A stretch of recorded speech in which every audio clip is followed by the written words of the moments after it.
Hi everyone, and welcome to today's event. I'm your host, Taylor Hudak. I'm an independent journalist, activist, and the marketing team lead for PanQuake. So what is PanQuake? Well, we are redefining social media, transparently delivering powerful next generation amplification tools to transform your social reach and engagement.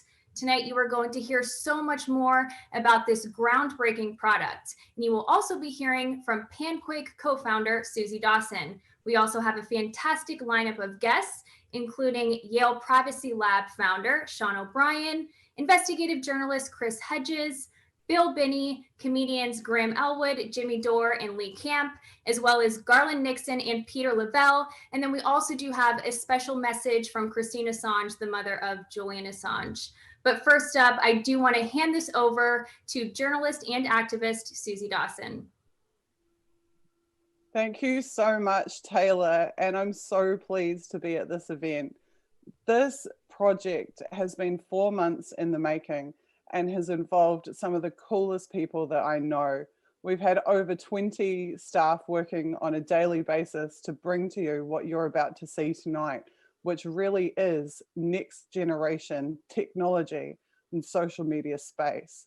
So I wanted to tell you a little bit about my journey and how I came to believing that a product like what you're about to see needed to exist. And I thought we'd just start off with some statistics. I'm sure I don't have to name my platform of choice for social media. You'll be very aware what that is. And you probably know that that platform made some official announcements last September about major changes to the core functionality of their program and the way that they deliver content. And I wanted to start by showing you some of my analytics from that program so that you can see what's been happening to my social media account over the last few months. Here are the analytics from my personal social media account. You'll see in August, I earned 5.13 million impressions, but more importantly, I had 3,300 mentions, people interacting with me on my account and having discussions with me. By September, immediately following the announcement about changes to core functionality, my reach had dropped to 2.7 million from 5.1 million. Yet I had more people having conversations with me than in the previous month. The following month, my reach dropped by another 1 million, meaning I was now down about 65% on my original reach, and yet I still had approximately the same amount of people engaging with my content and having conversations directly with me. It was around the September-October period that I decided that this situation was intolerable to me personally. And so I actually stopped posting on social media. And you'll see my posts went from 600 odd to less than 100. And the reason for that was because I'd started to work on this project full time. I wanted to find a solution for everybody, and I wanted to put an end to this interference and the censorship.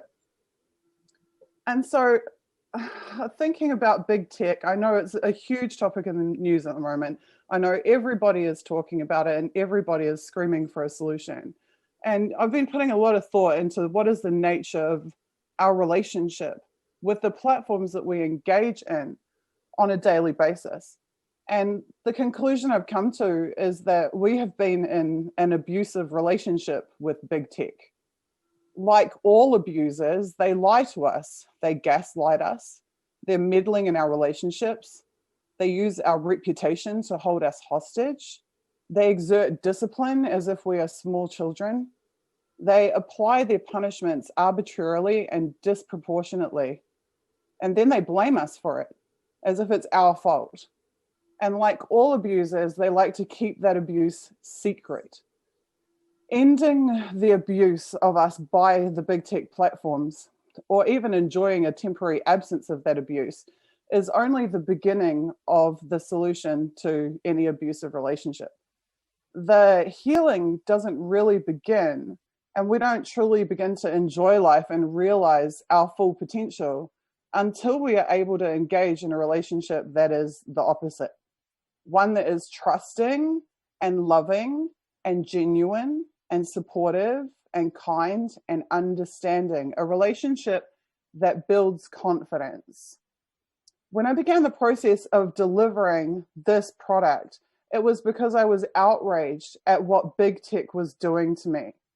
It's one thing to take personal risks to be able to share vitally important information. That I could live with. But it's another thing entirely to take personal risks and then not be able to share that information. That is intolerable. Watching precisely that dynamic play out and worsen day by day, month by month, I became determined to create a solution. So I began to speak to other content creators about what big tech was doing to them. I discovered the suppression and manipulation was occurring across the board. And that made me even more outraged and even more determined to create a new platform for us all. A defining moment for me was when I began to talk to social media users who utilize different tech products than I do. These were people with little to no technical ability or IT experience, from a different generation than me, and differing geographical and demographic profiles, and who have zero chance at creating new solutions for themselves. Yet they told me story after story about the way that the conduct of big tech was negatively impacting them in their IRL lives. This isn't just about the online world. One woman told me about how she had followed a real life friend of hers on a very large platform with 2 billion users that should remain nameless, and had initially engaged with her friend's content only to stop seeing that content appearing on her timeline anymore. Because she didn't see it anymore, she stopped engaging with it. When she then saw her friend in person, her friend was frosty and hostile and standoffish with her, and she had no idea why. And then she realized her real life relationship was being damaged by interference from the tech monopolies. The things that the woman told me was so profound that I started taking notes. I actually recorded it word for word, and I'm going to share with you what she said. She told me, users don't know what we're seeing, why, how, or who is controlling it. Well, as an activist and a journalist investigating intelligence agencies and governments, I know who's controlling it, but regular users don't. And they don't necessarily even care who is controlling it. They just know that something bad is going on and that they feel really confused by it and upset. She said to me, they're not just changing what we consume, they're changing our relationships. She felt a real loss of control, an inability to control and influence her own relationships in her own life because there's this behemoth force that is intervening and impacting those relationships. She told me people's content isn't just disappearing, it's being replaced with something else. And just as she had talked about the impact on her of her friend being frosty and hostile to her because they had been forcefully separated by social media, this is exactly it. Her friend wasn't just disappearing from her feed or from her timeline. Her friend was being replaced with something else. She said, we're being fed content instead of choosing to access it. She felt infantilized and manipulated. And she said, and this one really hit home with me, she said, we're trying to create and maintain relationships with people we know and trust, and someone else is meddling with that relationship. So I got in the back of my mind a niggling little thought that Julian Assange had been talking about this for a very long time.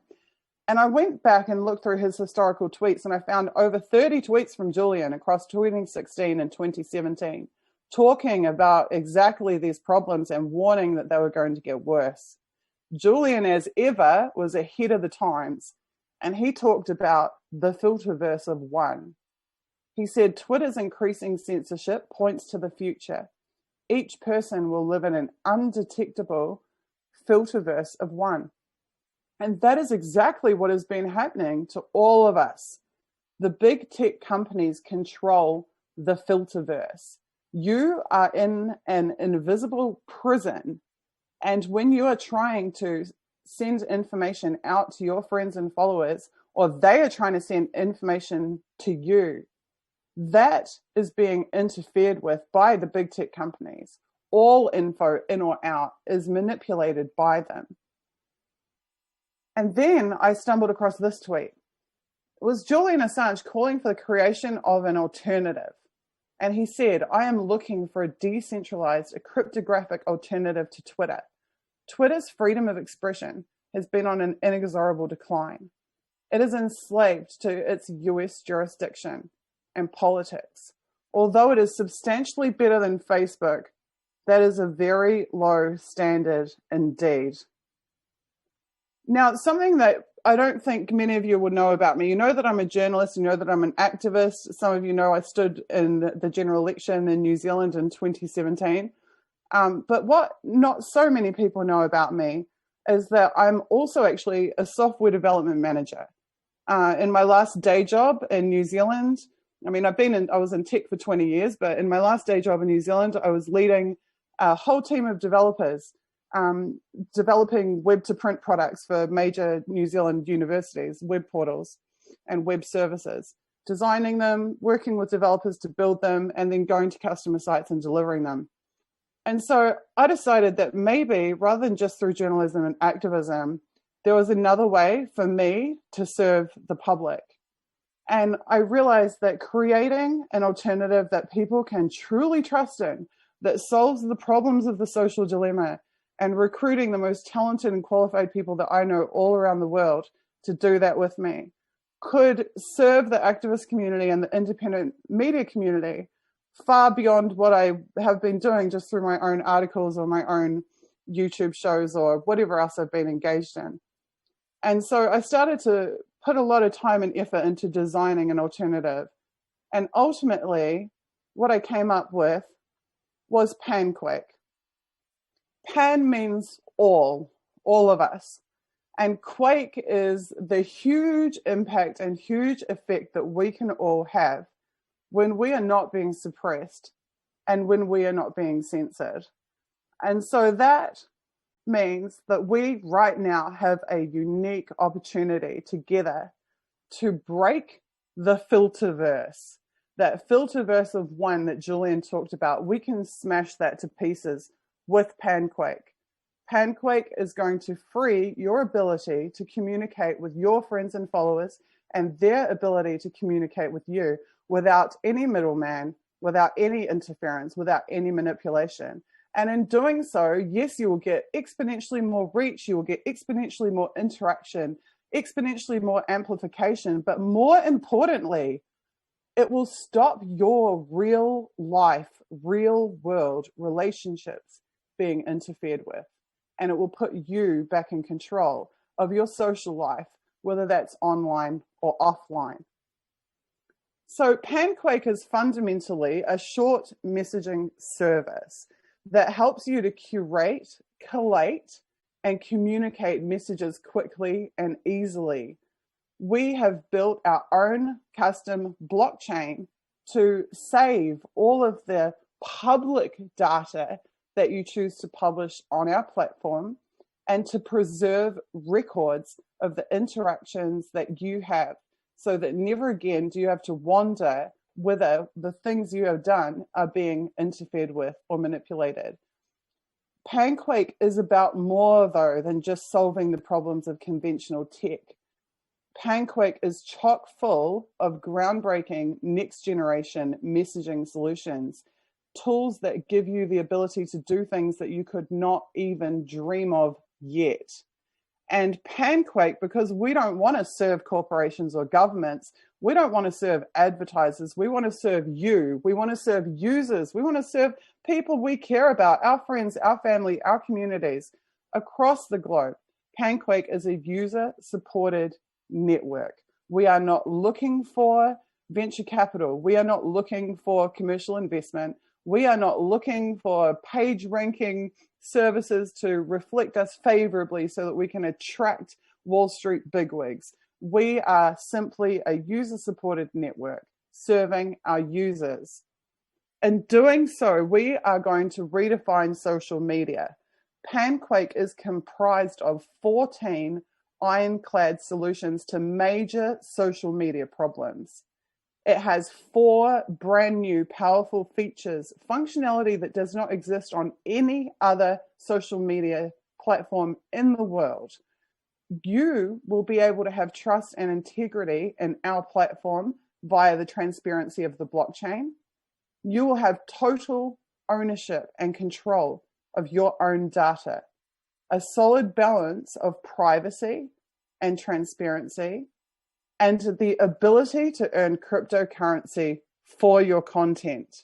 I will be talking a lot more in the future about our commercialization and monetization model, and you will receive a lot more info about this. But for tonight, I'm just going to take you through some of the top level design features and particulars of PanQuake. So in terms of the 14 solutions, some of you will remember a few months ago, I was having conversations on my not to be mentioned name of most favored social media platform with people to find out what is it that's driving them nuts? What do they want fixed? So that I could work out how to solve those problems.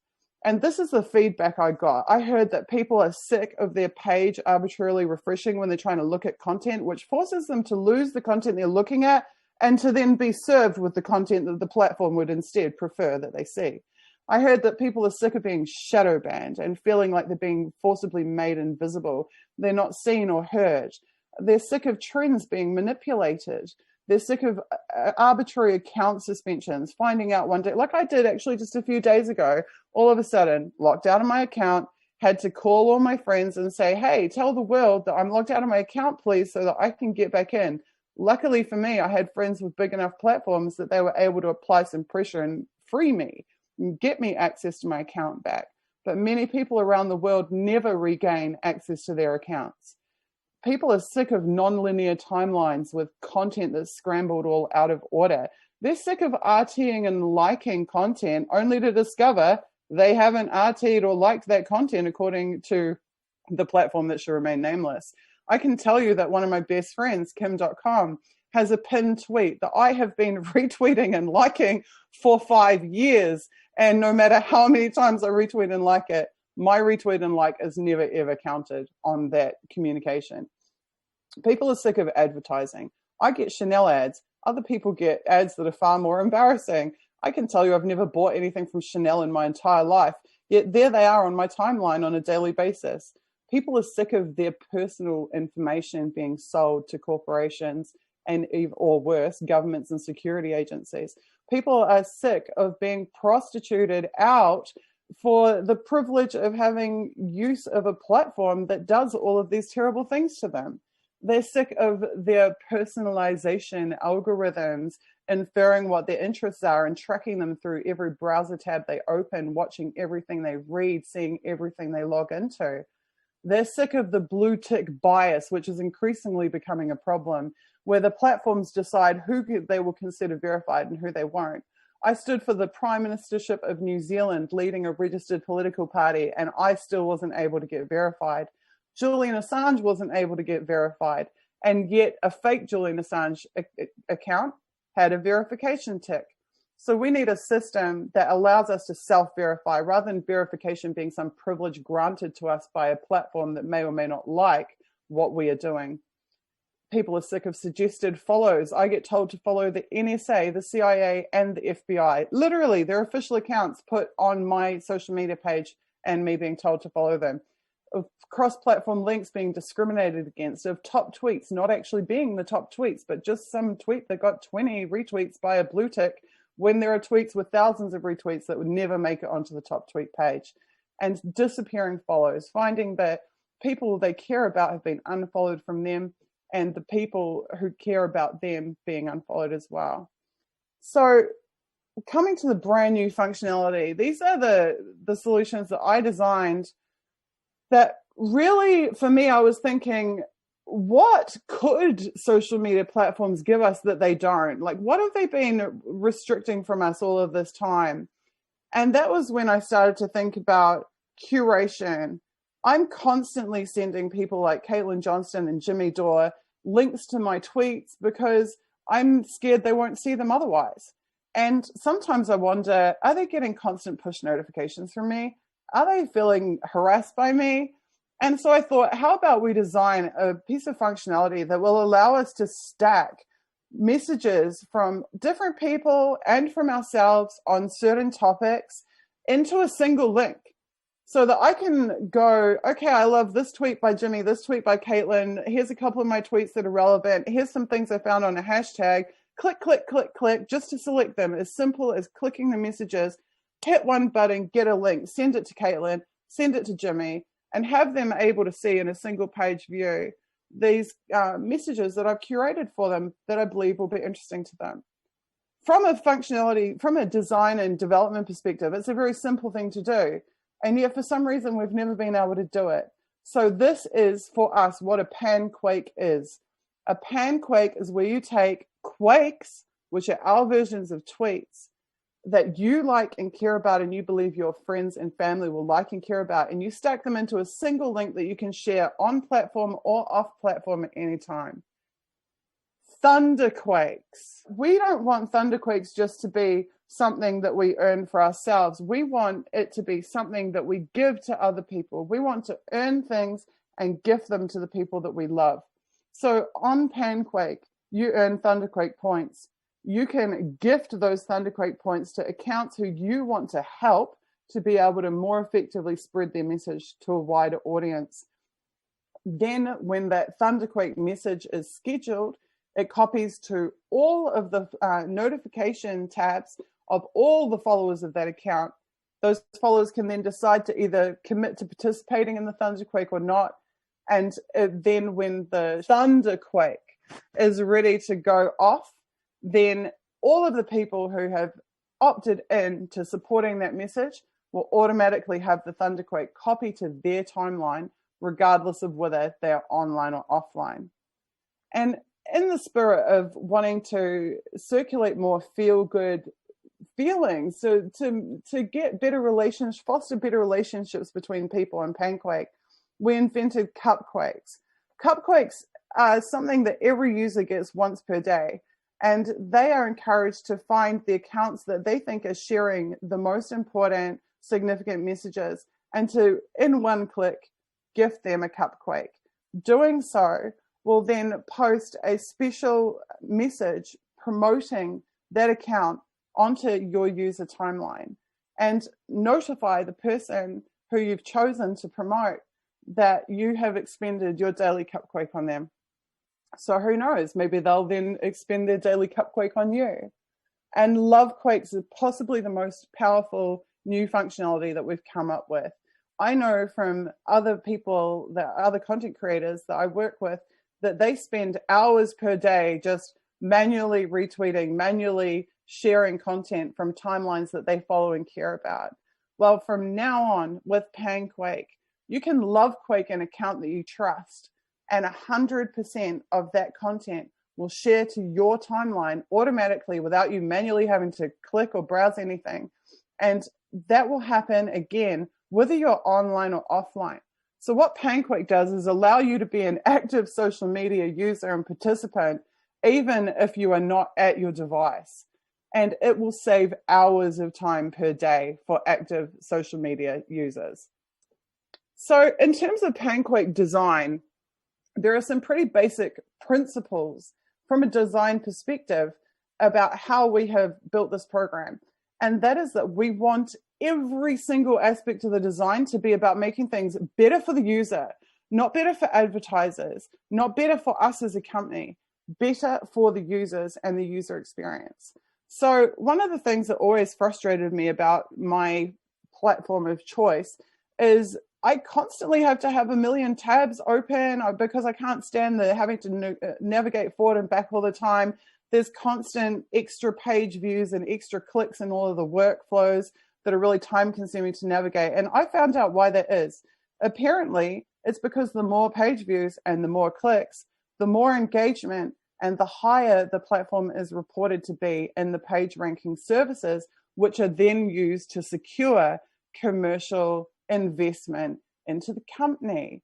So us not needing to have commercial investment means that we don't need to stick extra page views and page clicks or page loads in your workflows. You can have dramatically less clicks. You can see everything on one screen. You don't have to have multiple tabs open. And we can serve you your content in a fraction of the time that the big tech platforms do, because we don't need to falsely inflate the amount of time that you use our platform so that we can impress investors. So we've got really, really light workflows and a bigger accessibility focus. But even more like special, in my opinion, is that we've built the user interface to be totally drag and drop.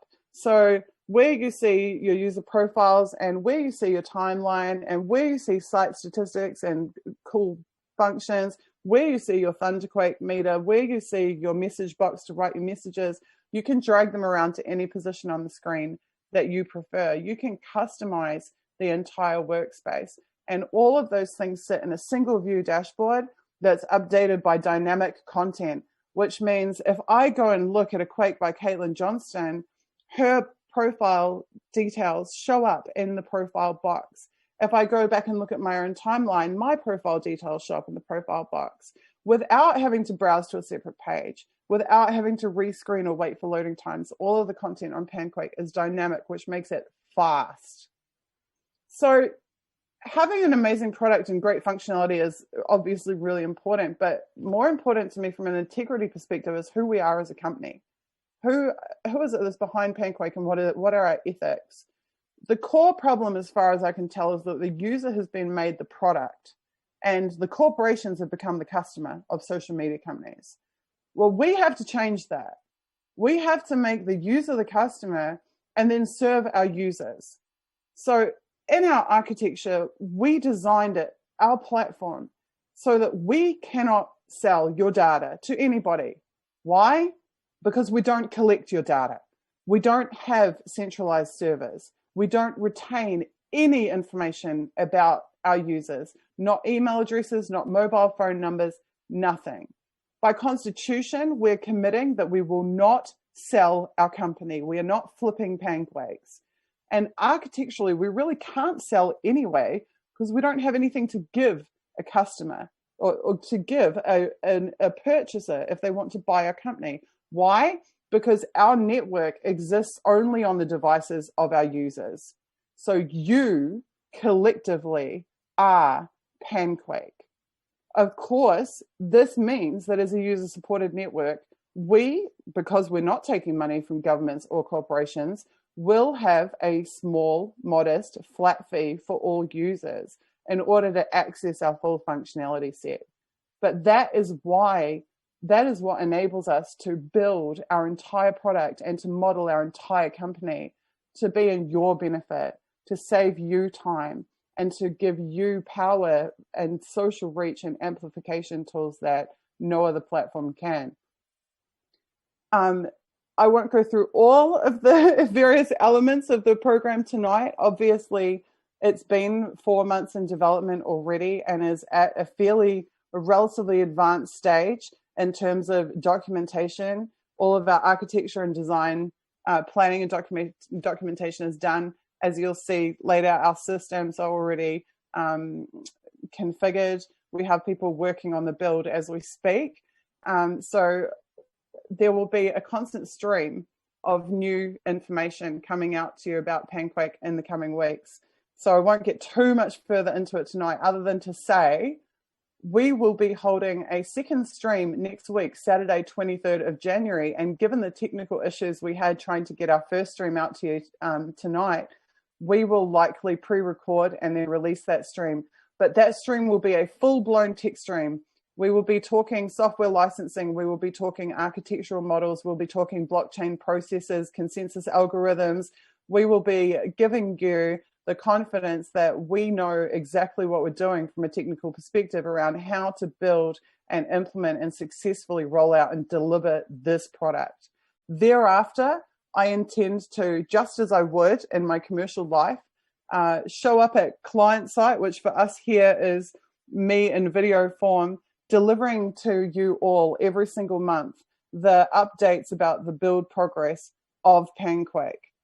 So that leads me to next steps. What are the next steps? The next steps are when this stream is uploaded, and by the time you are viewing it, you will see a whole suite of public PanQuake social media account information to you about this platform. You can and should right now visit panquake.com. When you get to panquake.com, this is what you will see. There are 3 easy steps for joining the panquake.com community. And I will just share screen and show you right now. PanQuake is asking 3 simple things of you. 1, that you donate now to express your interest in PanQuake. And when you click that link, you will go to our Go Get Funding page.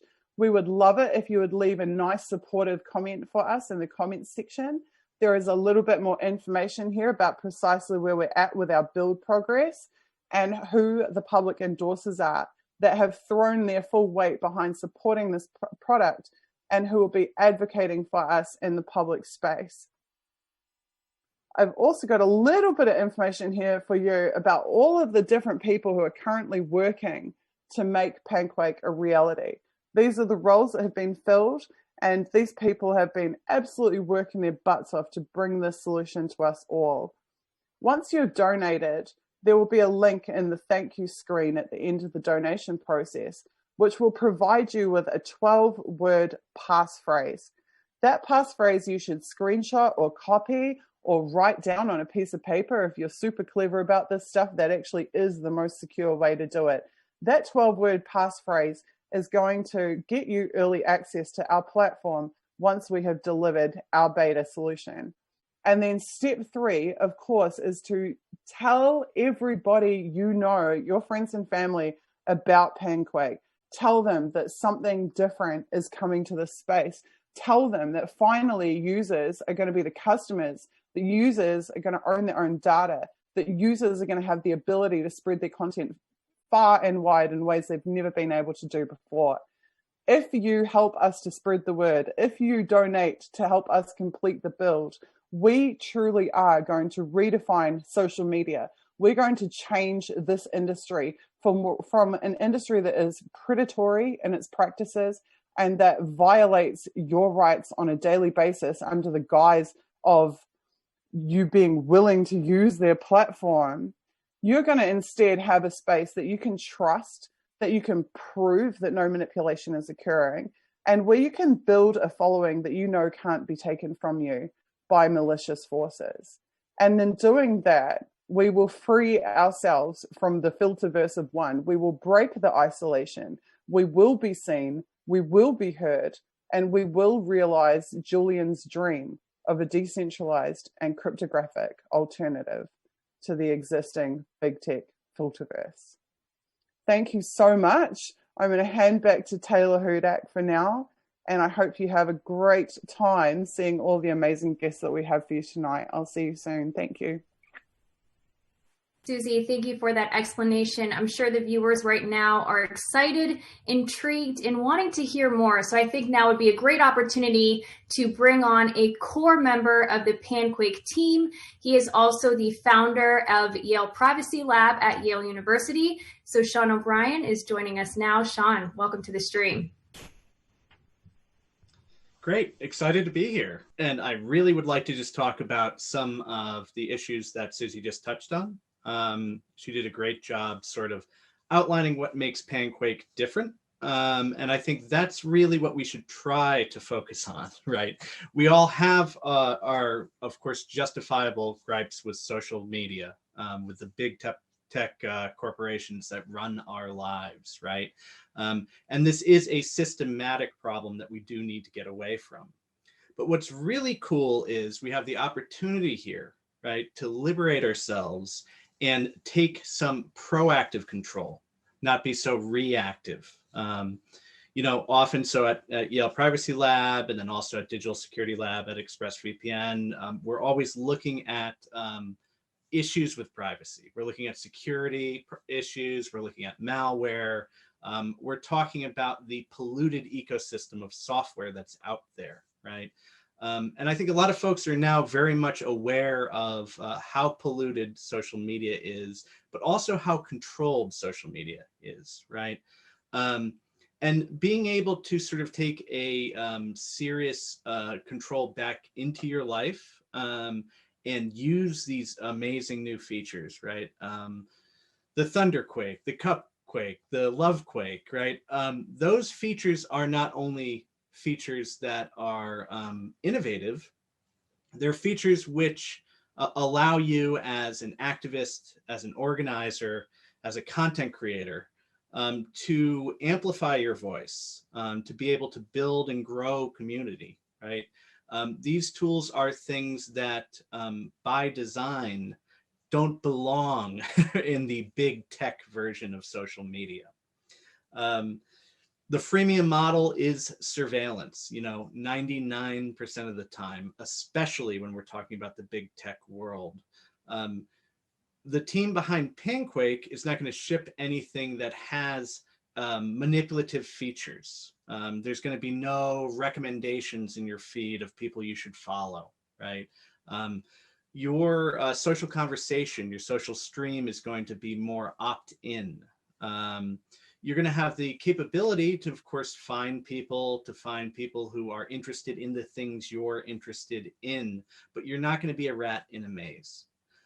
The manipulation that goes on, which of course fills the coffers of the Facebooks and the Twitters, I'm going to name them, of those big tech social networks, both the data coffers, right, and the actual, the financials, which are based upon that data pilfering, that kind of manipulation does not need to occur. And once you remove all that, once you step outside of the walled garden, then suddenly you can think about these new features. You can think about other ways that, people might be able to come together and have a conversation, which don't require you going through a dedicated path that can be easily studied by some data broker. So that's the first thing I really wanted to touch on. Most of the work that I do is around privacy and so on, and I was brought on to be an advisor on that aspect. And there will be a very strong dedication to privacy in this project, and that's something I'll definitely be making sure we follow forward with. But the manipulation, the social dilemma, those kinds of issues, I think, are very core to what we've seen go on in the last few years, certainly in the last year, in the last couple of weeks. It's the reason that people are jumping ship right now from WhatsApp in droves, and they're going to Signal, and some of them are going to, a lot of them are going to Telegram as well. People are hungry for new replacements for the tired old tech that's based on these data surveillance models. So PanQuake fits very well into that milieu, to use a fancy word. It fits very well into the world that we're moving into. And that's sort of a building attitude rather than just, having to feel like you're repairing all the time. It is something that I think is really important about the project. Historically, right, the type of censorship, the type of manipulation that we're talking about here is as old as the written word or older, right? I always say, book burning is about as old as the printing press, right? People have been burning books for as long as it's been easy for people to get their hands on the printed word. And the technology that we have here is very similar. In the late 20th century, and certainly I and others who were on the internet in that time period, there was sort of a promise of freeing information that was going on. We had a feeling that access to knowledge and collaborative, pooling of knowledge and dissemination was going to change the world. And it did. But there was a very swift reaction to that coincided with it, that was parallel to it, and which now we're really seeing amplified. The COVID-19 pandemic has made this easier, of course. I always say that, these types of global events are opportunities for people in power who are looking for more control to get it. So the things we see with the social dilemma, the things we see with the social networks and the fervor around any alternative network that dares try to unseat, the big tech ones, that's something that we need to break free from. So, this product is the actual fulfillment of the kinds of promises that the Facebook folks, Zuckerberg, et cetera, that Twitter's, Jack Dorsey, this project can be the kind of project that actually fulfills the supposed promises that someone like Dorsey is making. Just the other day, Jack got on Twitter again and, lamented about the censorship on the platform and said, don't worry about it. We have a team that's on it. We're working on it, as fast as we can. And that team's been working now for over a year and hasn't produced anything that's actionable or of any real merit. And we're talking about a company that, of course, is giant, has access to all kinds of infrastructure, has access to the annals of power, right? And still this thing has not materialized. So we need real grassroots solutions. We need folks who are willing to be courageous, who are able to not only implement this stuff, but to actually, have that courage to push the goalpost further and then to leap over it, right? The people who are really looking to change the world that we're in. So we definitely need that. Utopian technology, the type of technology that we're talking about here, it's been talked about before, right? Folks come along, every few years, every few months even, and have projects that they say are going to change this terrible problem that we have with social media. I've been involved in the Fediverse, so-called federated social networks, for the better part of a decade now. I've implemented some of these solutions on my own and ran little social networks and so on. I can tell you that what's going on here with PanQuake is very different. And that's more about the willingness to not just reinvent the features that are in these other networks, but to try to think of ways that once you get out of that paradigm, right, you can really change the interaction that occurs online. It's going to be interesting. It's a ragtag group of rebels right now, but folks who are very skilled at what they're doing, who have great reputations in cryptography and privacy and security and so on. And you haven't even met half the folks involved yet. The environment we're moving into, right, means that we can implement this kind of utopian technology just as easily as the dystopian technology is being implemented. So for example, when everybody was forced home, last year, and everybody had to work and stream, suddenly we're using Zoom, right? Suddenly people are on, Teams and all these other things, right? The leap was taken into technology that is not going to liberate you, into an environment that is trying to capture you in a way. That dystopian tech was suddenly easy to implement, right? People were willing to take a leap into something else. Well, if we can do that, we can take a leap into this too. And I think that's also the attitude that we know we're going to have from the audience who will be signing up for PanQuake. These technologies have been around, but we're pushing them forward. And things are going to be so much better once you start seeing the tech as it's coming through. I just want to also say there's a very ethical and strong dedication to free and open source software in the project. Already, I've seen some questions, when sort of the teaser announcement was coming through for Talk Liberation about whether the code's going to be on GitHub, whether folks are going to be able to volunteer and extend and so on and so forth. There's going to be a lot of interoperability. There's going to be a very strong community effort, and the code is going to be free and open source.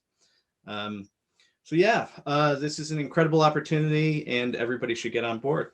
Basically, if you're in an environment like, let's say, traditional, what we now call social media, right? You're in a glorified website where you are putting up a profile, you're finding people to socialize with or add to your list of friends or followers.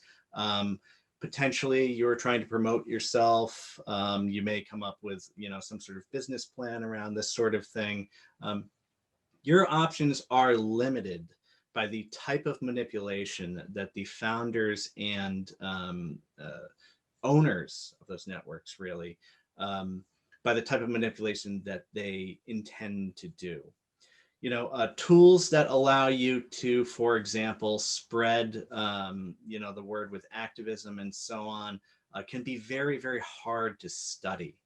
And if you're interested in surveillance, right, you want specific data points. You want to be able to follow someone as they're going through a certain path. You want to be able to try to get insights into whether, okay, maybe this person would maybe in some world buy Chanel or buy, a Ford or buy, whatever the product is, a My Pillow.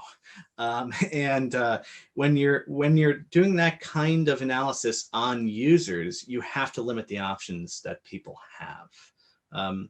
So PanQuake basically is an opportunity to fold in some features, which, as Susie mentioned with Thunderquake, which have sort of existed before, especially in the younger days of some of these networks as an extension and so on, to revive those, polish them off, and make them a central part of the network, right?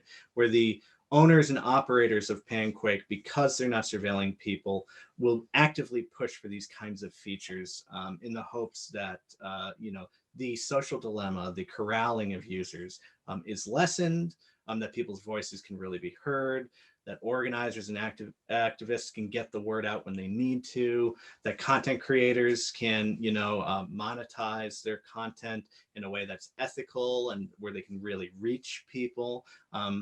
So those kinds of features are on the table when you're not ultra spying on users. Right now, maybe in some world you could daisy chain a bunch of different solutions, and who knows what the cost would be or what the situation would be. But when you start looking at that, you have to say to yourself, why do we not have these things now? Why are these things not in our networks? In the same way, again, to bring it back to projects like the early days of Wikipedia, like the early days of Reddit with Aaron Swartz, those projects were trying to reach a goal of access to knowledge, to having real conversations, and because of that, they were innovative in a very real way. There was a lot of information flowing through them, with very little intermediaries blocking content, and a project like PanQuake is an opportunity to do that again. The transparency is huge. So, having the ability to store the information in a blockchain allows you to make sure that from the outside, first off, the network can't be destroyed, right? It means that folks can see what's actively going on in the blockchain, right? But it also allows you to, if you're going to do some kind of moderation, if you're going to decide that some new feature you're trying to ship should be on the front end software that the user sees. It allows you to have that cake and eat it too, in a sense, where you can introduce new features without your users feeling like you're just kind of shifting the ground under their feet. These other networks make such a big deal out of, a theme changing or, some toggle button being added to a menu and so on. And what's really going on behind the scenes is that, there's dashboards and huge amounts of staff that are watching the users, that are surveilling the users, that are actively being paid for that service instead of working on the product, right? Instead of trying to do new cool things, instead of trying to listen to the feedback of users and meet it in any real way. So. All right, Sean, thank you so much for that analysis. I do want to bring on our next guest to speak about this product and why we do need an alternative to big tech right now. So I would like to introduce to all of the viewers right now, ex-NSA Technical Director, Bill Binney. Bill, welcome to the stream.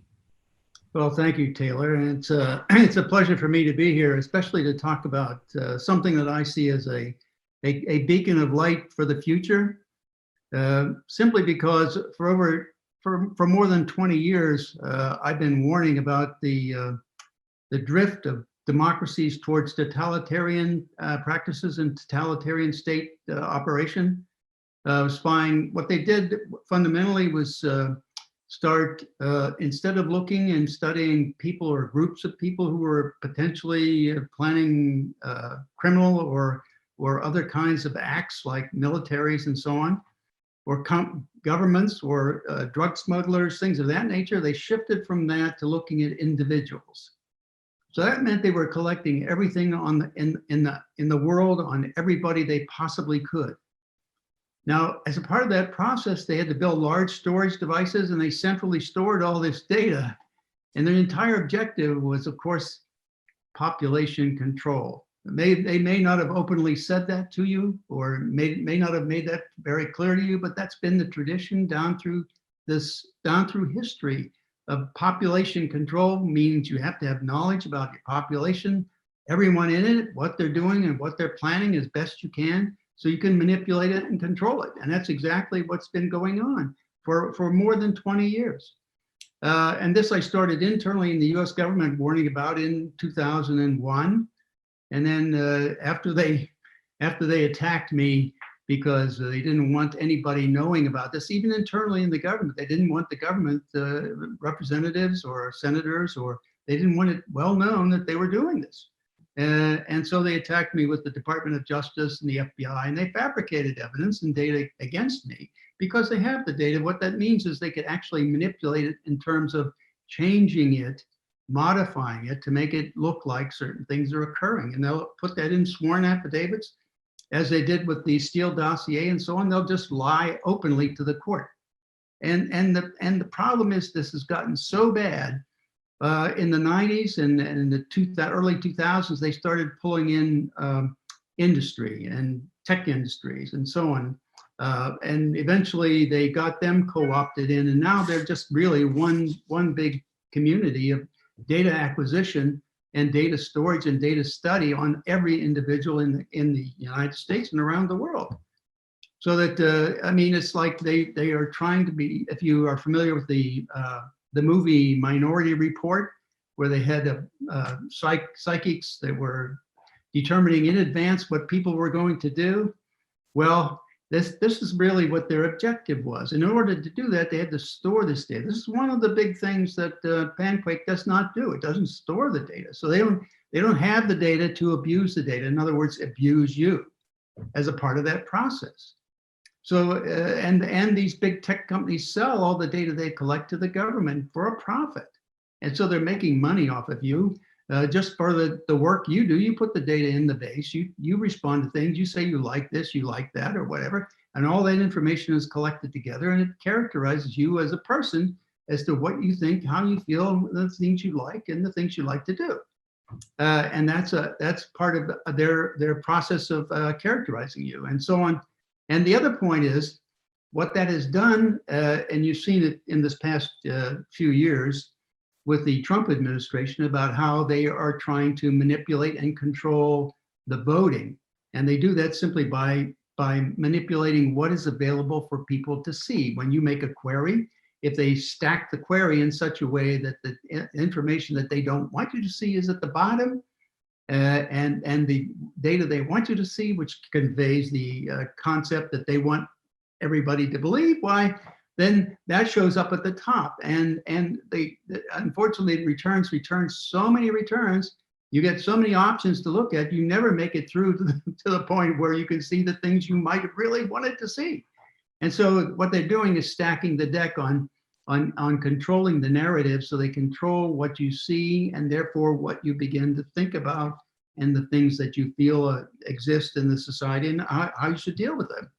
And so that's fundamentally the problem with the big techs. I mean, you can see it even now with the shadow blocking. They'll shadow block people who they don't want to have data seen or see their data, or they will just simply bar them and throw them out of their product, and so they can't communicate using it. Like, for example, President Trump, he had over 80 million followers on Twitter, and they threw him off Twitter. Well, I mean, that shows you the arrogance of these people. They obviously are convinced that they will be exempt from antitrust laws and prosecution under antitrust laws with the new administration coming in. So that's the reason they felt they could do these kinds of things and get away with it, because they expect to be protected. And that's that incestuous relationship between government and these tech companies that is playing out. That's how it's turning out.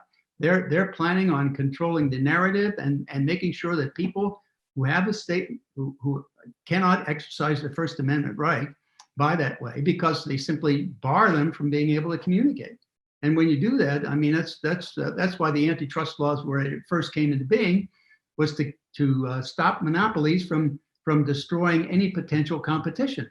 That's what they did to Parler. When when people started to migrate to Parler, they shut Parler down. They had to, because otherwise they would lose control.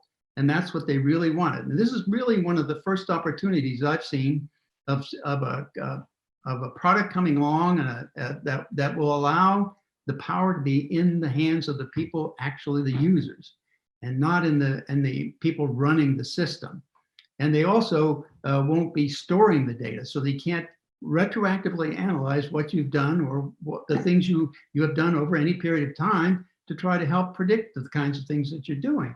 So, and they have no everything they're talking about is going to be visible to you, so you know the rules under which you operate. It won't be that we'll block you because what you're saying might lead to some type of violence, or because of what you may not have actually said that, but they'll interpret it that way. So they have these secret interpretations, that they will make based on the regulations that they have to operate, which you don't really know anyway. So it's basically saying that if we don't like you, we're going to shut you down. You're not going to be able to talk to anybody using our platform. So that's the kind of thing that I see here, that this kind of product gets around. It says, we aren't going to do that. Everything's going to be visible, be open, so you can see what you're doing and how we manage and operate.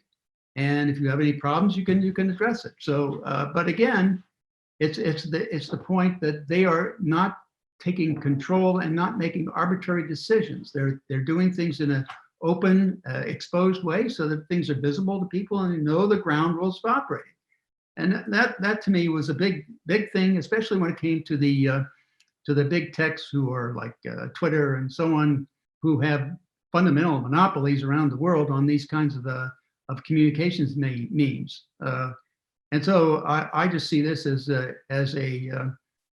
one of the best ways that we, the people, can start to turn the ship of state around from being a totalitarian state, which I called the United Banana Republic States, because now we are Banana Republic. And unless we can turn this around and have a way to keep getting an informed public, an informed electorate, where people know what's going on and they have the opportunity to see all points of view and all aspects of issues, and then make up their own minds, then we have a truly a republic, as Ben Franklin said. We'll have a republic if we can keep it, and that's really the issue now: is can we keep it? And with the current setup, the way these tech companies are operating, They believe that they know better and that we have no, whatever we think doesn't matter. And so they'll filter us out, they'll chop us off, they'll stop us from communicating so we can't share our thoughts or our ideas or opinions or anything. So, and that's a total violation. They're scrapping as a constitution. That doesn't matter anymore. I mean, when all the crimes that are visible from Washington, D.C. on television, you can see these people committing these crimes and saying, you know, well, we'll let them get away with it because they're part of the us. And so I kept referring to the Department of the DOJ, as I called it, the Department of Just Us. In other words, we, the people of the United States, are not part of it. So we don't have the set of rules or laws that they have. They have a special set which they never get prosecuted. I mean, if you notice, no one has been prosecuted for all the crimes they're committing, like lying to the FISA court or lying to all of that. That never happens. And so, and what happens to the telecommunications company for all the constitutional violations of the rights of US citizens? They get retroactive immunity from the Congress. Why? Because they've committed so many crimes that if they were ever prosecuted, they'd be out of business. So they had to be protected. And that's essentially what's going to be happening here. These people feel, these tech companies feel that they are so powerful now with the new regime coming in Washington that they will be exempt from any laws. All the antitrust laws won't be used against them, and we can just watch and see. It's not going to happen. Nobody's going to get prosecuted. Why? Because it's the Department of Just Us. They're included, we are not. And so, to me, I see this program as one of the beacons of light to allow us to help break this sliding slowly into totalitarian state, not just in the United States, but around the world. I mean, this is spreading all around the world. And the only way to stop it is to start having an informed public that can make decisions based on truth and facts. And the only way to get that is to have a free exchange of ideas and follow the First Amendment with free speech. Bill Binney, thank you. I do want to encourage everybody right now who is watching to please visit panquake.com. You can donate to this project as well as get signed up, and also spread the word about this movement and about PanQuake using the hashtag #TalkLiberation. Our next guest is a comedian and the host of the Political Vigilante on YouTube. Graham Elwood is now joining us. Graham, thank you for coming on. Hello. I'm having a video issue. For some reason, it's not working. I don't know. All right, we'll do this weird angle like this. Oh, I love Zoom. I love tech issues. I don't know if this is a weird time to bring this up, but I'm actually in favor of censorship. So I don't know if I'm on the right panel here. I'm not. I don't know. You know, I think it's totally cool that unelected tech billionaires that work hand in glove with the CIA, you know, can tell us what we can and cannot say and do on social media. I don't know what the big deal is. And the ads, I mean, like, I'm wearing Chanel perfume right now. I never knew that I needed to express myself, you know, sexually with Chanel. So, I mean, I don't know what that, and also too, I think a lot of great stuff has happened. I mean, like, I was going to vote for Hillary Clinton in 2016, and then a red, white, and blue Donald Trump dildo showed up on my Facebook feed, and that made me vote for Jill Stein. And so I'm kind of glad that happened. So I don't know. Maybe I shouldn't have been on this panel. No, I really appreciate Susie calling and telling me about this a while ago. And I just think that it was, this is a great idea. And the time has come, like me and somebody just like Lee Camp and Jimmy Dore, who are coming up after this, and, you know, tip your wait staff. You know, we've all been talking about this. I think this has been on the tip of everyone's tongue for a while. And, you know, just the way these tech companies censor, just me, and I'm sure Lee and Jimmy can attest to this, and anyone can attest to this. I've been stuck at 74,200 YouTube subscribers for a while. In fact, they were unsubscribing people to where I was losing viewers. And I mean, I've had my live streams cut out anytime I talk about, you know, something they don't want me to talk about. And I've switched over to a platform, you know, for streaming that uses blockchain open source. And the more I learn about that, I think this is the absolute way to go. And, you know, there's no reasonable discourse now. And after watching, you know, what happened at the Capitol building, you know, where the neo-Nazis had a furry convention in this nation's capital, I was like, oh man, well, that was an awful event. They're going to really use that as an excuse for Patriot Act 2.0 and just censor anybody they don't like. Anyone that's going to be critical of Biden, they're going to go after. And so this is just, I think the time has come, and you know, I've had viewers of mine say, well, Graham, you guys gotta, and I'm like, well, I'm not a tech person.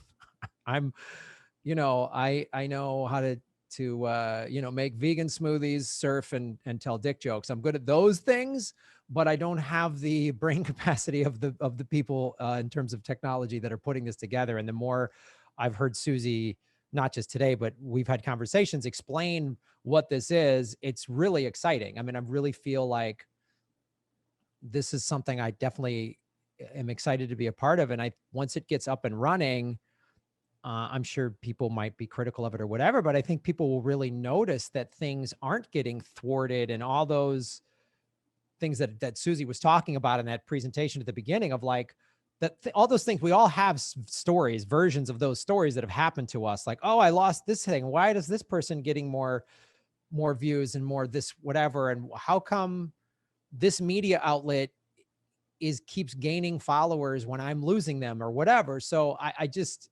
it's an exciting thing to be a part of at the ground level. And literally, you know, when I started doing stand-up comedy, I didn't ever think I was going to be on a panel following an NSA whistleblower. I'll be real honest with you. When I was hosting game shows on basic cable, I really did not think I was going to follow Bill Binney, who is an awesome person and a genius. But I don't think he can talk at a game show host voice. And that's why I'm here, ladies and gentlemen, to do PanQuake. No, if you need me to do any PanQuake advertising, Susie, please hit me up. No, I'm excited, very excited to be a part of this. And I will push this out to my audience as hard as I possibly can. And my audience wants stuff like this. And I've pushed them over to this other platform, this Rockfin one, from after they see what happens to YouTube. So I think the people out there know they're being lied to. They know they're being manipulated to. They just can't quite put their finger on it.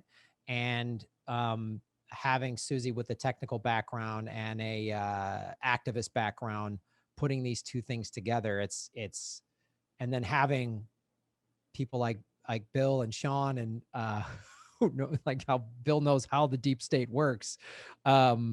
That's the coolest thing to be a part of. So I'm just glad I was asked to do this and glad to be here. And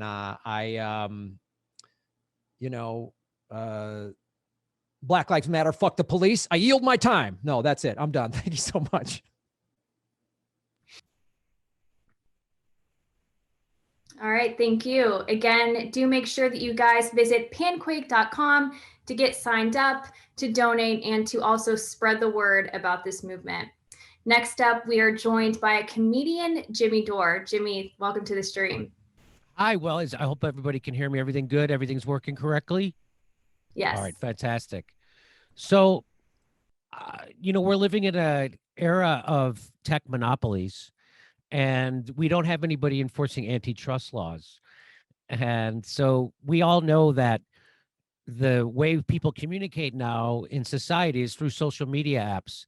Basically, Facebook and Twitter would be the two biggest ones. And those are being controlled by Silicon Valley billionaires that are in bed with, politically and economically, with the Democratic Party and the establishment media. And, people make the point that these social media companies never wanted to have to do this. They never wanted to have to be the ones that were going to be censoring people. Where did this come from? This came from the establishment and the Democratic Party's lack of ability to cope with the fact that Donald Trump got elected. So Donald Trump got elected, and everybody was like, well, it couldn't possibly be neoliberalism and austerity. It couldn't possibly be the way we've ordered our society and the way we're going to do our economies. It couldn't be endless war, neoliberalism, and austerity. That couldn't be why people were so desperate that they voted for Donald Trump. No, it had to be Russia. And so the corporate news journalists, the lefty quote unquote lefty, corporate news journalists, started demanding that social media companies start censoring. And the Democratic Party started demanding that too. And members of the establishment started demanding censorship. And why is that? Why would they want to demand censorship after Donald Trump's phenomena? Well, because they lost control of the narrative, and they can't sell neoliberalism anymore. So that's what happens when you try to sell neoliberalism for 50 years. You get Donald Trump eventually. And so now they can't sell neoliberalism anymore. It can't be done. And so now what they're going to try and do is control the narrative, and that's happening through censorship. And they're going to do it. They have a pro-censor guy in the White House. They have a pro-censor politician. The leftiest of lefty politicians in the Democratic Party are super pro-censorship. So the squad are advocating for fascism right now. So they want you to be afraid of fascism, and their antidote to it is fascism. That's what censorship is. That's what you give the control of the narrative to the establishment. And has censorship ever helped anybody except the establishment, surveillance state, intelligence community, and the corporation? No, that's the only people that it's ever helped. So that's why this is super important that we do this. And if this could really work, it could be a game changer. So I'm not smart enough to know how any of this stuff works, blockchain, or rock, whatever. I don't know about that stuff. You guys do. And if Bill Binney's involved, you know that it's going to be secure. The guy is the smartest guy, code breaker guy in the world. So, and he outsmarted the FBI. So we need a guy like that around, somebody who can outsmart the FBI on the regular and is the world's greatest code breaker. So he's a part of this. That's why this is important. Well, that's why this will probably succeed. It's important because it's necessary for all the reasons I just laid out. They used the war on terror to get rid of our privacy. They used talking about in the United States, they used the war on terror to ramp up their surveillance state. And we now live in a unconstitutional surveillance state, an Orwellian hellscape. That's what we live in right now. They're throttling. Anybody who tells the truth about the war gets immediately called a conspiracy theorist and sanctioned, right? And they can immediately try to throttle their whatever it is. So I just got 4,000 people unsubscribed from my Twitter over the Capitol riot. I don't know what the hell I had to do with that, but that's what happened. They've been throttling the hell out of our YouTube. So the million subscriber mark is a big deal for a lot of people psychologically. And so they're trying to keep independent media from getting there unless you're on the corporate algorithm.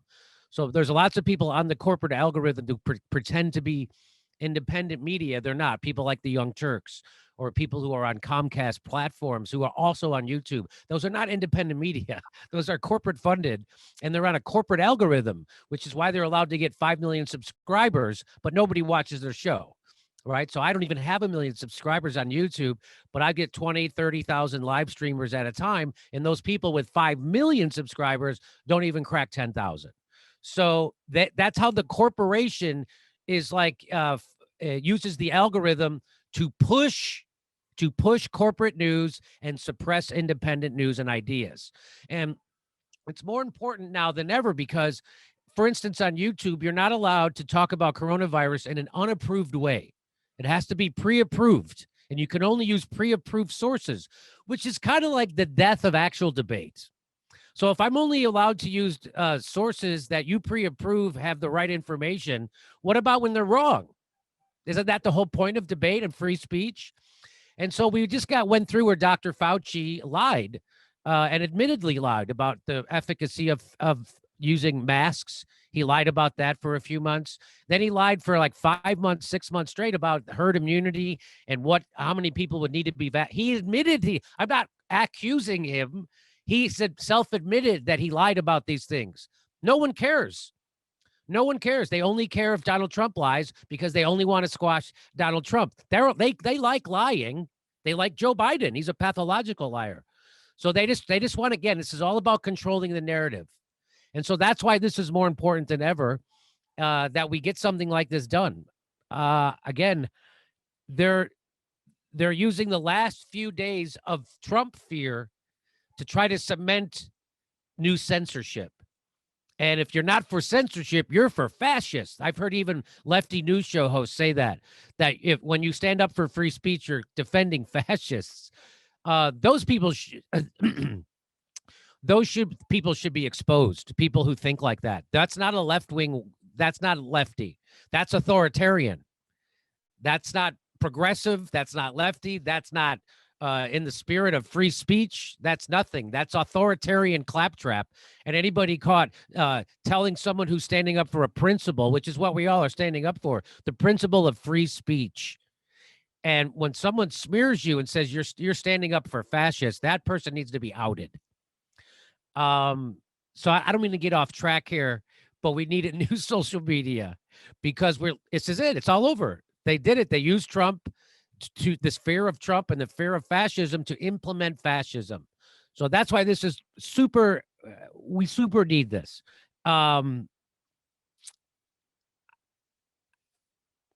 There's going to be more neoliberalism. There's going to be austerity. There's going to be more censorship. There's going to be more authoritarianism. And the United States is going to slide into being Brazil, which we probably already are. There's people sleeping under there's an unbelievable rift between rich and poor. Anybody who has a job is living paycheck to paycheck. And that's why they need to censor. And that's why this is more important than ever. We need to have open, free discussion, not for especially in this time, and for thought leaders, because that's what they go after. They throttle thought leaders. They shadow ban them. Anybody who's got an idea, they're going to squash. They're going to censor in one way or another. So that's why this is super important. I just thank everybody who's involved in this, who's getting it done. I'll try to help publicize it, anything I can do. And it's just fantastic to see Bill Binney's face and him a part of this. So let's fight the man. Free speech. All right, Jimmy Dore, thank you. We really do have an excellent team of people who are working on this product. Make sure that you guys do stick with us because at the end, we will be joined by many of the team members on this project. So make sure that you do stick with us. But for right now, we are joined by our next guest, Lee Camp. Lee is a comedian and the host of Redacted Tonight on RT America. Lee, thanks for joining us. Hello.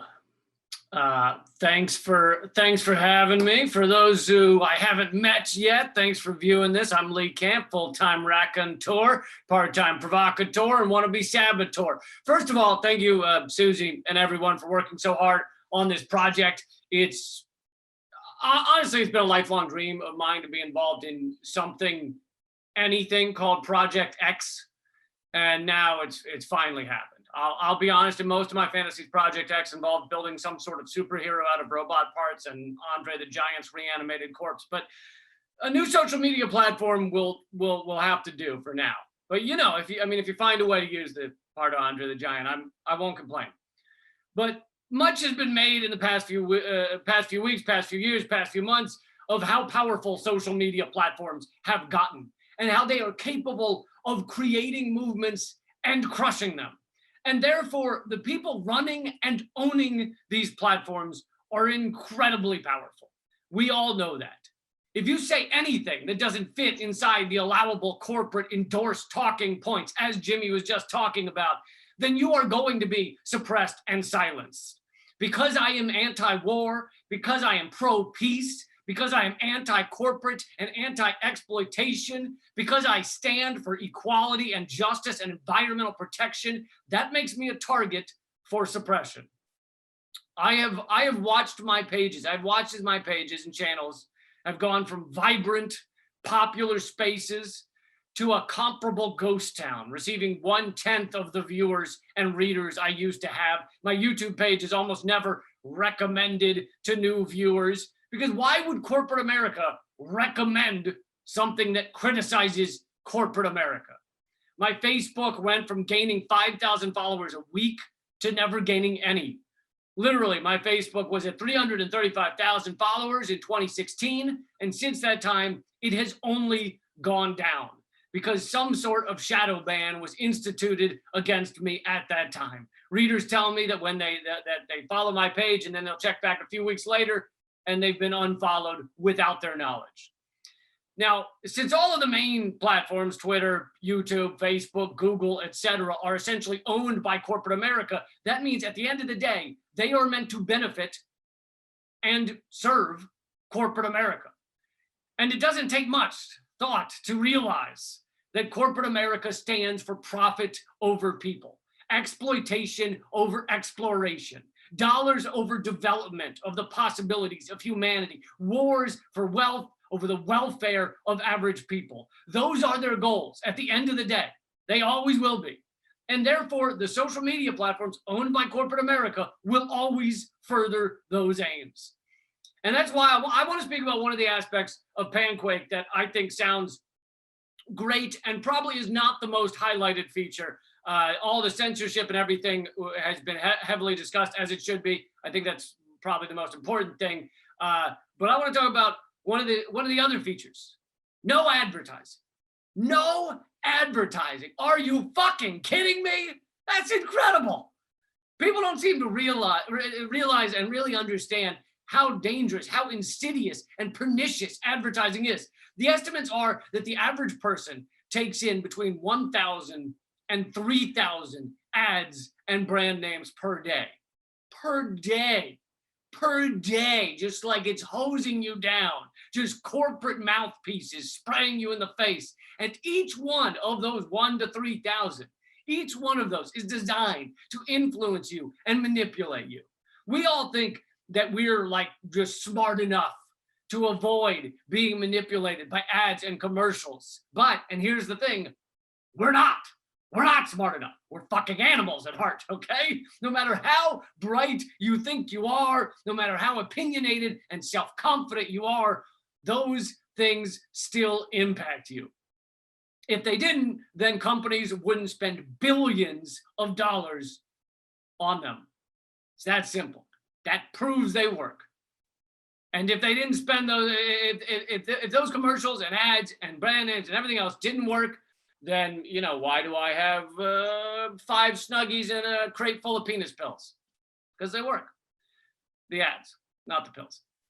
And almost all commercials and ads are selling one thing, really, when you shrink it all down, you boil it all down, they're selling one thing, need. They sell you need and want.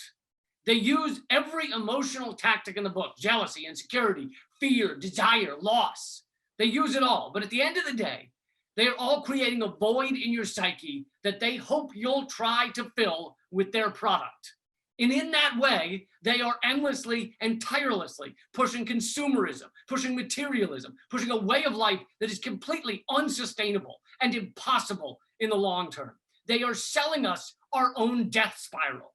And any platform or application or outlet that is funded by advertising will eventually bend towards the wants and needs of large corporations. It may not happen immediately, but those massive, powerful corporations, through their ad dollars, exert a sometimes obvious, but sometimes subtle pull, a gravity that never lets go, a gravity that is always there, that pulls everything towards consumerism, towards capitalism, towards corporatocracy. If we so choose, we can each run against the gravity for a time. You can fight it for a time, but it's exhausting. It slowly tires you out and sucks out your life force like a parasite. Eventually, even those running against the tide will give in or give up, and corporate needs will win out. The advertisers get their way, unfettered capitalism triumphs. So that's why I think the no advertising policy of PanQuake is so important and so revolutionary.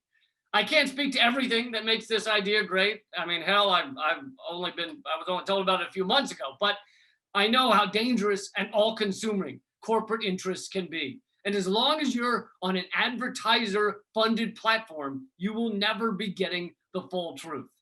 There are also 100 other reasons this new project is important and desperately needed.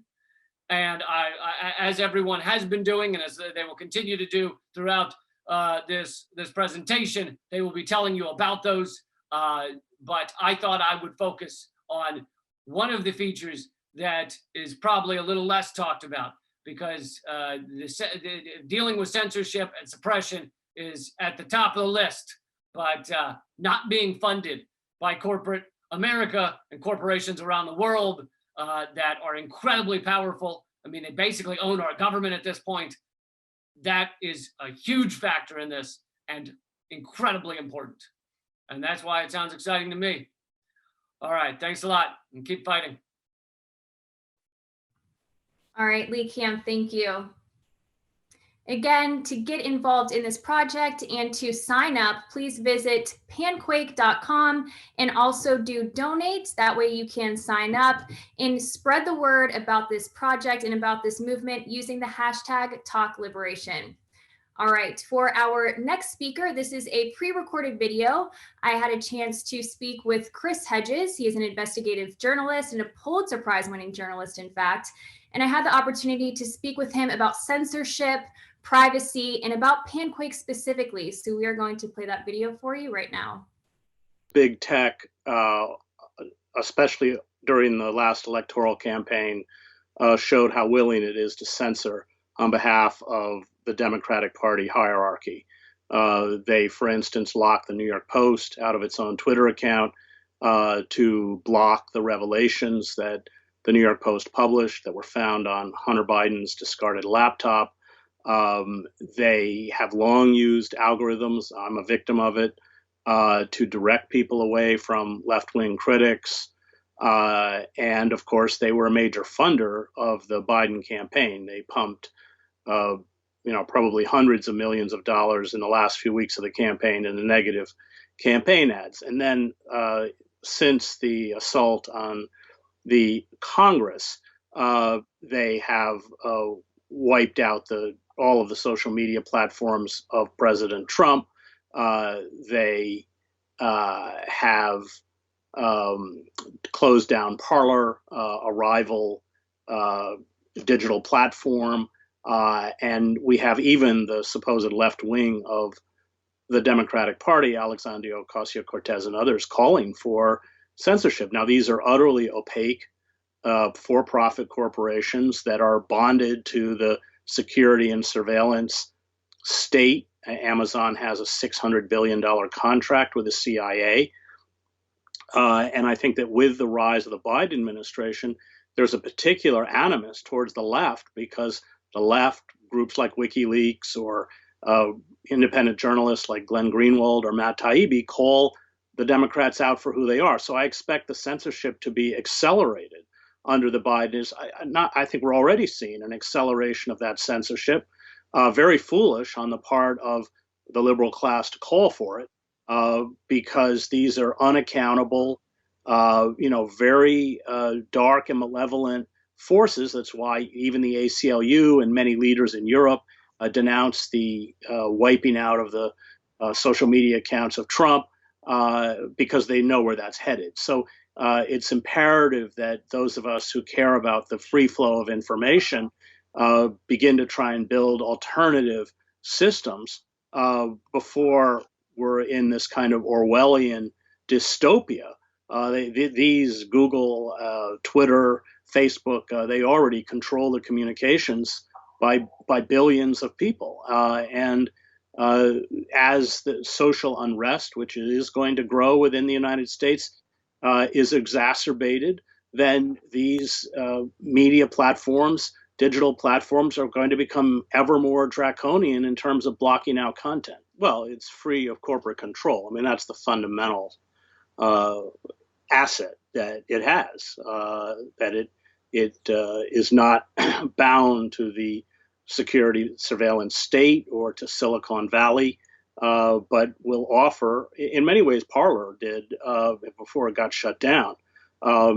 Substack does, for instance, for independent journalists like Matt Taibbi and Glenn Greenwald. But I worry that they will come, that they, it's not just that they control so much of the flow of information, but they're so aggressive in going after alternative sites that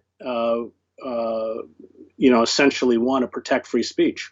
Well, everybody already feels the effect of censorship. So, for instance, since this anonymous site, Propaganda or Not, was posted, accusing left-wing sites, most of which I either write for or run my stuff, of being agents of a foreign power. Algorithms have been used to steer people away from my content and the content on those sites: Black Agenda Report, Counterpunch, Truthdig before it closed down, etc. So they're already feeling the effects of it, and that's not conjecture. So my last year at Truthdig, they did a graph documenting impressions. Impressions are, if you go into Google and typed in the word imperialism, and I had written something on imperialism recently, it would come up with anything else. And the referrals from impressions dropped from over 700,000 to below 200,000. And I'm sure they're much lower now. The same thing for WikiLeaks, Julian Assange. So people are already affected by this control. And what they're doing is steering readers and viewers towards corporate dominated, corporate controlled media outlets like MSNBC or CNN or the New York Times. So there's a collusion between these established media outlets and the censorship of Silicon Valley, of these digital media platforms, because it benefits them. And they work, outlets such as MSNBC, the New York Times, NPR, they have devolved into propaganda arms for the Democratic Party. And we've just seen that. I mean, the New York Times calling the John Podesta emails, which were published by WikiLeaks, misinformation. That's just factually incorrect. The Podesta emails are true. Nobody has ever challenged the veracity. The same thing with the contents on Hunter Biden's laptop. Nobody in the Biden campaign or the Biden family denounced that as fake news or misinformation. Instead, they attacked it as kind of Russian propaganda. But they never challenged the actual content itself, which was also true for the Podesta emails. And so there's a collusion between established corporate media and Silicon Valley to wipe out those centers of information that challenge the dominant narrative. And there's, of course, profit plays a huge part in this.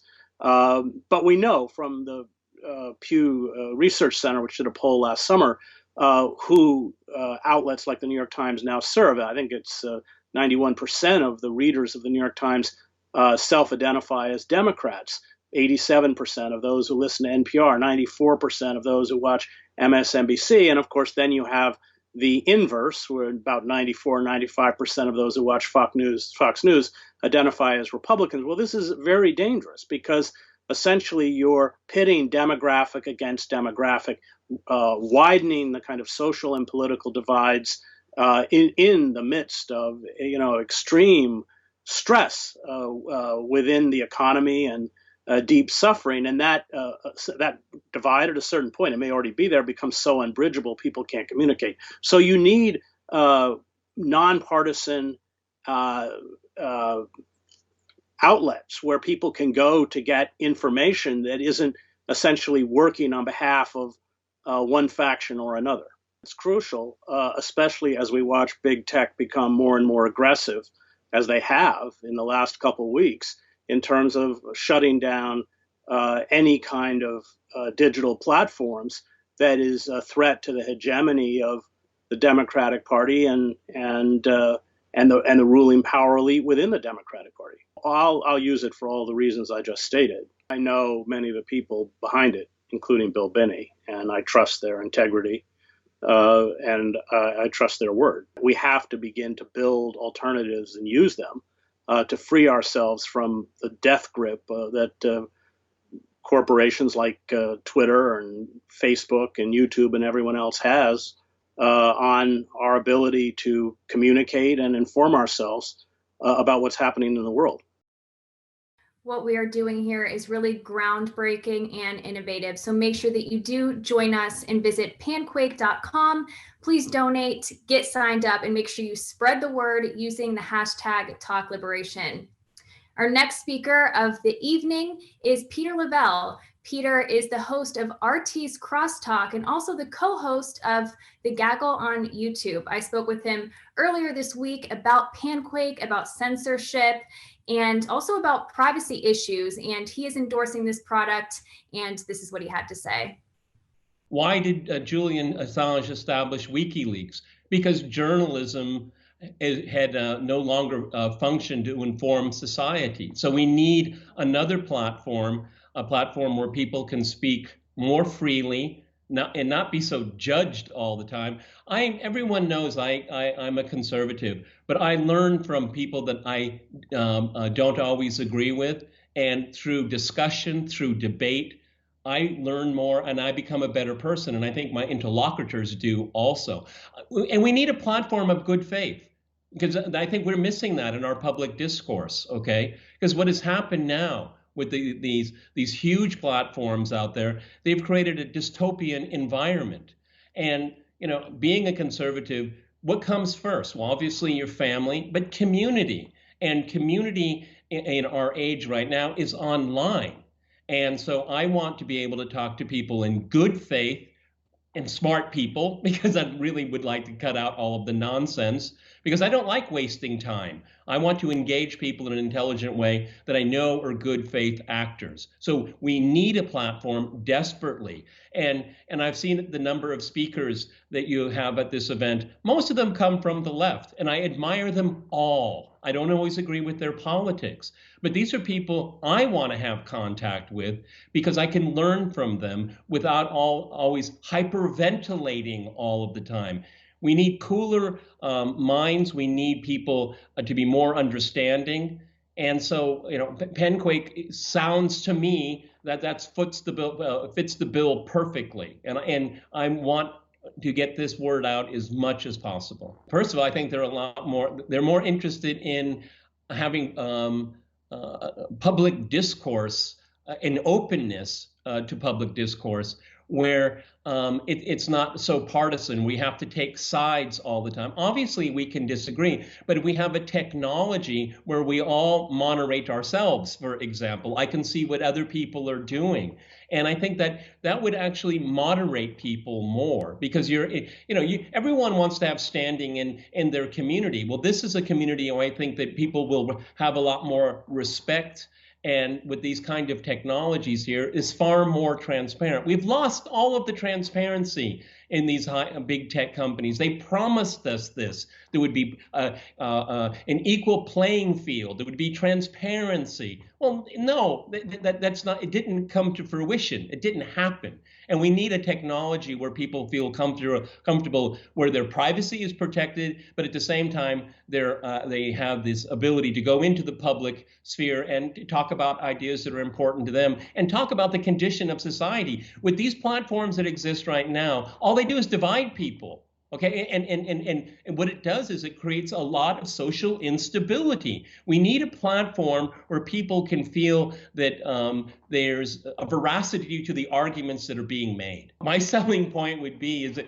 look what the other guys are doing. You like being there? I very rarely go on Twitter because first of all, it's a waste of my time, and all you do is you have all of these. You know, it's policed by some of the worst elements. Okay. That want to break up public discourse. And if you have a certain view, which I think could be held by millions of people, and then you're just simply attacked, okay? And I think we're all tired of that. So much of our time and our energy is consumed by that kind of thing. I'm not interested in spectacle. I'm interested in learning ideas from other people. And I will tell everyone I know and tell them, you know, this is the place where we can be. I've looked at the list of people that are involved in it. I've looked at their credentials. I'm aware of other people that are promoting it. You know, I don't need a whole lot more convincing, to be honest with you. For me, the most important thing is that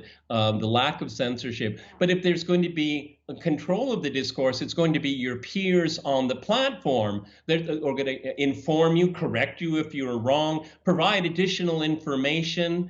That's the kind of thing we need right now. Instead of people, instead of living in an atmosphere where it's just one conspiracy after another, one crisis after another, I think that it's going to be much more important for people on the platform on PanQuake to be able to say, hey, you know, that's not the direction things are going in here. Or this has been being misrepresented.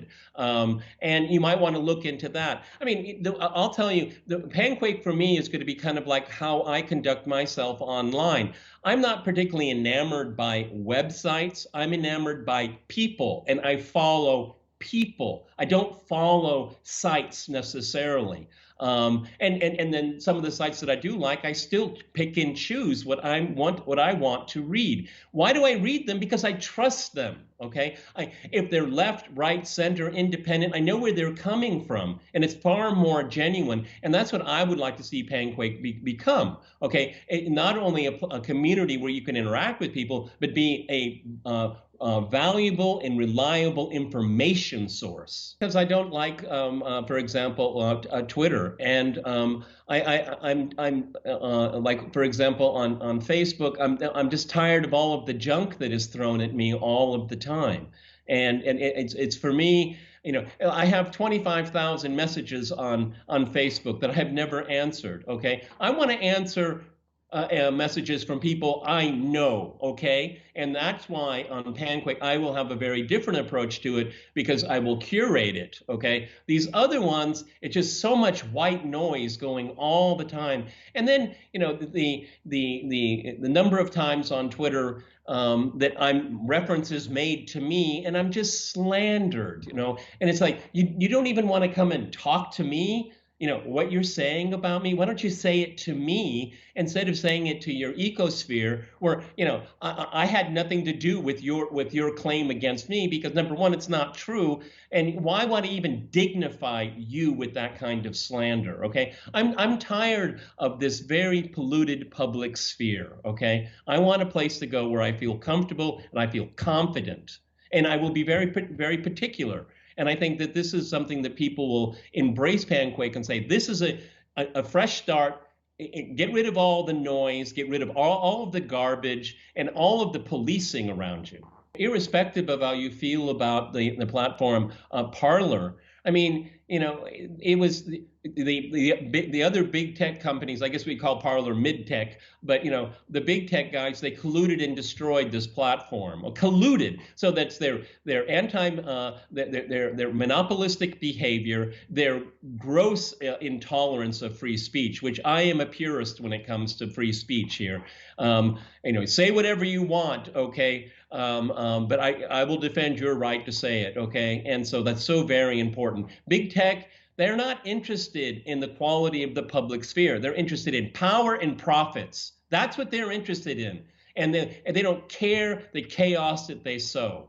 And that is, PanQuake, if you want to be in a responsible place, come to this platform, because the Twitters and the Facebooks and the Amazons, they've abused their power and their privilege, and those privileges must be denied. But in the meantime, we have to start with a clean slate.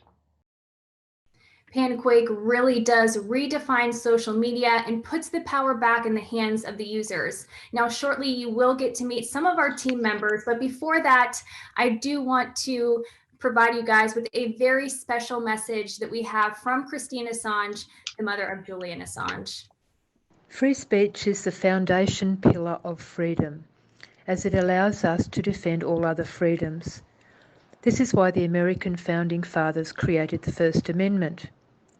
History repeatedly shows us that the first act of an emerging authoritarian regime, left or right, is to clamp down on free speech.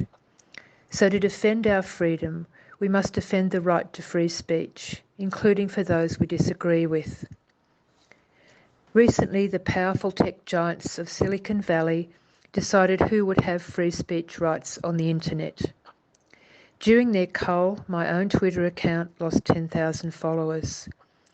It existed only to inform and update the public on the facts of the political persecution of my son, journalist Julian Assange. Julian had predicted that citizens' voices on the internet would be censored. In the lead up to this attack on free speech, a skilled and dedicated team of free speech advocates worked to set up a new internet free speech platform where all voices could be heard.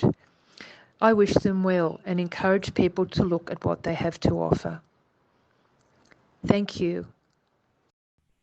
We are really excited to be launching this product, PanQuake. If you want to get involved, please visit panquake.com.